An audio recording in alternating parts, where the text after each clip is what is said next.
Beijing is quite angry, as they have been ever since the deployment was announced last year.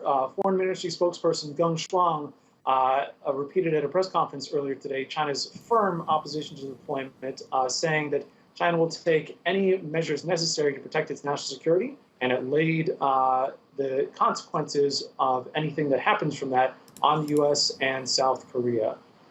China thinks that the radar system of THAAD poses a severe threat to its national security, and some are even suggesting that this is the true intent of the deployment there. In terms of consequences, certainly before this was done, China seemed to have already taken economic sanctions against South Korea, especially the Lati retail chain there. What they'll do besides that is unclear, but certainly we're seeing some tough language from them. Well, let's talk about what kind of action might be taken by China in regard to North Korea.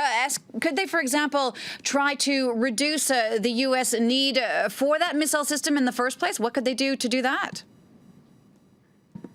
Well, certainly Beijing has grown increasingly impatient with its eastern neighbor and its provocative actions.